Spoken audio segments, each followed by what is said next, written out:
Mes frères bien-aimés, dans l'ensemble des grandes fêtes de la Vierge, la solennité de Notre-Dame du Rosaire que nous fêtons aujourd'hui a un caractère unique.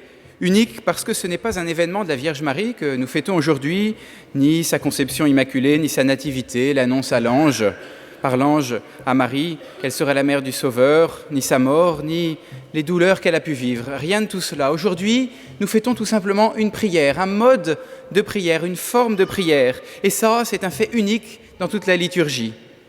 Et ce seul point, ce seul fait que la liturgie nous propose comme fête, une prière, une forme de prière, eh bien, devrait suffire à en faire notre prière préférée, à toujours tendre de tout notre cœur à le réciter chaque jour, malgré, on sait bien, les journées chargées, malgré notre imagination qui peut s'évader quand nous prions ce rosaire, malgré peut-être aussi notre paresse. Mais demandons-nous aussi aujourd'hui pourquoi est-ce que le rosaire a cette place privilégiée et pourquoi est-ce que l'Église, par sa liturgie, donne une place toute particulière au rosaire et pas à une autre dévotion. Parce que le rosaire est tout spécialement une prière d'intercession, une prière de contemplation et une prière d'évangélisation. D'abord, une prière d'intercession. Le pape Benoît XVI est venu à Lourdes durant son ministère sur le siège de Pierre et il a résumé le mystère de l'intercession de la Vierge Marie dans une formule qui, quand je l'ai entendue, m'a énormément marqué. Il a dit cela dans une formule très ramassée et qui dit tout vient du Christ, même Marie, tout passe par Marie, même le Christ. Voilà réuni en quelques mots une double vérité. D'abord, évidemment que toute grâce vient du Christ, qui est le seul, l'unique médiateur, la seule source de la grâce. Mais il y a aussi une deuxième vérité qu'il faut tenir et que n'ont pas compris, par exemple, les protestants. C'est que Jésus a voulu librement, pour dispenser ces grâces, que Marie soit la médiatrice de ces grâces. Ce n'est pas qu'elle l'est par elle-même, mais Jésus a voulu qu'elle le devienne.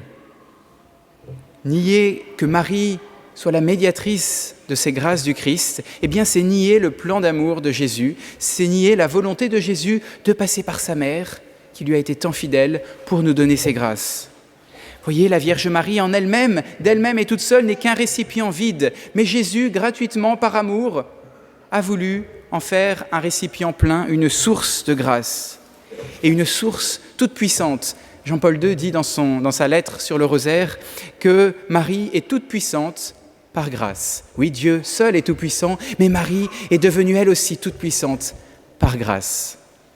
Voilà pourquoi l'intercession de la Vierge Marie n'est pas simplement une option, un petit plus pour ceux qui auraient la fibre mariale, qui aimeraient bien la Vierge Marie, qui aimeraient bien la Sainte Vierge, mais ça ne serait pas pour tous, il faudrait surtout se concentrer sur le Christ. Non, il est indispensable, nécessaire de passer par Marie.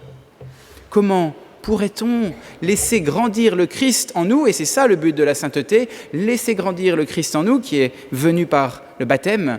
Comment pourrait-on le laisser grandir sans laisser la Vierge Marie l'enfanter spirituellement en nous, elle qui l'a enfanté naturellement il y a 2000 ans? Ça serait complètement utopique. Et si jamais ça nous traverse l'idée de se dire « Ah, moi je me fixe sur le Christ, mais non, la Vierge Marie, pas trop pour cette dévotion », nous sommes dans l'erreur.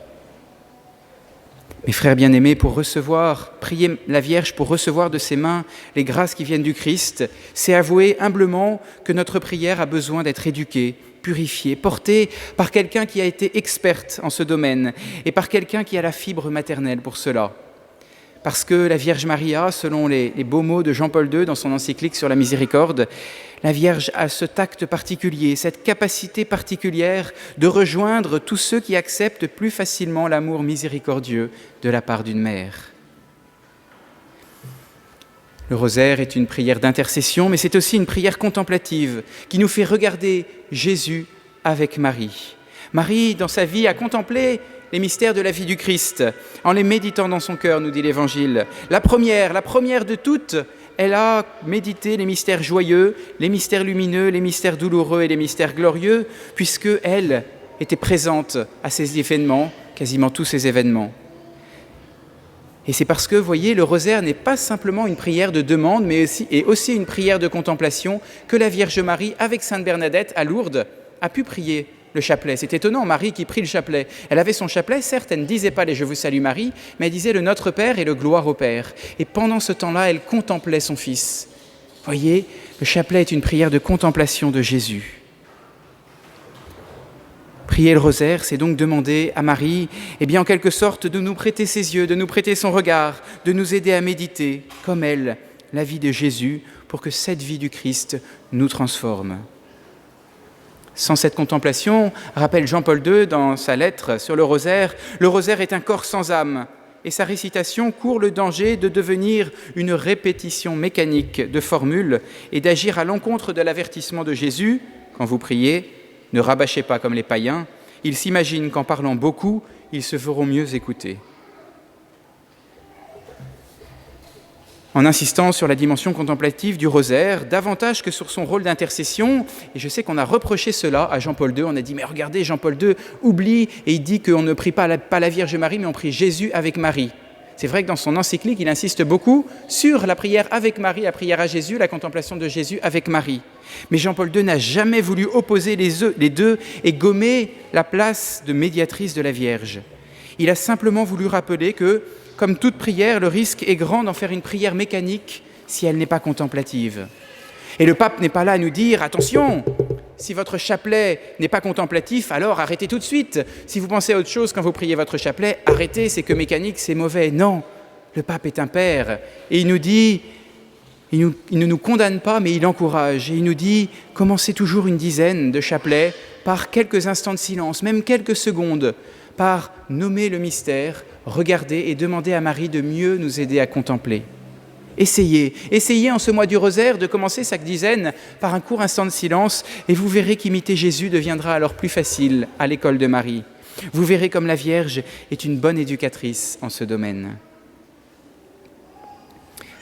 Prière d'intercession, prière de contemplation, le rosaire est enfin une prière d'évangélisation.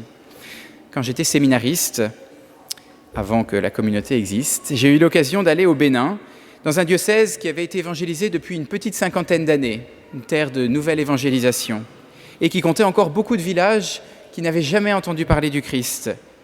Et un jour, un des hommes de ces villages avait demandé à un prêtre de venir leur parler du chemin de Jésus, dont il avait entendu parler. Et du coup, chaque dimanche, le prêtre, dans la paroisse où j'étais, allait, avec un interprète, prier un chapelet dans un village, en développant tel ou tel point du mystère du rosaire, en développant ce dimanche-là l'incarnation, ce dimanche-là la rédemption, etc.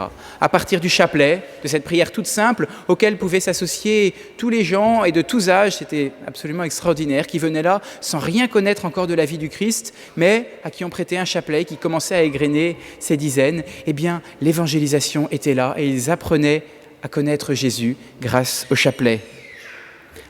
La France, elle aussi, évidemment, est devenue terre de mission et dans certains de nos quartiers, beaucoup ne connaissent plus ce chemin de Jésus. Et beaucoup de nos quartiers, pas très loin d'ici, à quelques rues d'ici. Comment, on peut se dire, comment leur parler de Jésus? Comment annoncer Jésus quand les médias martèlent l'inverse du message de l'Évangile à longueur de temps? Je crois par le chapelet, en proposant peut-être tout simplement cet objet aux gens. On peut avoir quelques chapelets en plastique, ça coûte à peine quelques centimes, et pouvoir le donner, puis de dire, voilà, ça c'est une prière qui va vous aider. Priez un Je vous salue Marie, on donne le texte du Je vous salue Marie, et puis on laisse Marie évangéliser. Voilà pourquoi, comme l'abbé Loiseau le soulignait, il est tellement important de pouvoir prier publiquement. Combien de témoignages avons-nous de gens qui passaient, qui n'auraient jamais prié un Je vous salue Marie, qui se sont arrêtés et qui ont dit une dizaine. Qui sait ce que ça a changé dans leur vie après, ce Je vous salue Marie, cette dizaine dite. Marie les a pris sous son manteau à ce moment-là, et très certainement, ils ont été évangélisés en profondeur. Quand l'hérésie cathare s'est développée du temps des Dominicains, de Saint Dominique, Saint Dominique a eu cette vision du chapelet et que par le chapelet, par le rosaire, il arriverait à la vaincre. Et en effet, il a vaincu cette hérésie, il l'a tuée dans sa racine. Il n'y a pas de raison qu'à notre époque, le rosaire soit moins efficace contre l'hérésie de notre temps qui est le relativisme. Peut-être, simplement, il nous manque la foi et l'audace de prier le chapelet et de faire prier le chapelet aux gens. Mes frères bien-aimés, en ce jour de la fête du rosaire, je vous confie tous à Notre-Dame pour qu'elle vous donne la grâce de mieux la prier et de mieux l'aimer. La grâce parce que mieux prier et mieux aimer la Vierge Marie, ce n'est pas d'abord le fruit de nos efforts, mais c'est d'abord une grâce que Marie nous donne. C'est donc une grâce à demander humblement avec persévérance. Vierge Marie, en ce jour, vous qui nous connaissez tous, chacun ici dans cette assemblée par notre prénom, et qui nous aimez tant d'un amour maternel, apprenez-nous à prier le rosaire et à le prier mieux. Amen. Au nom du Père et du Fils et du Saint-Esprit. Amen.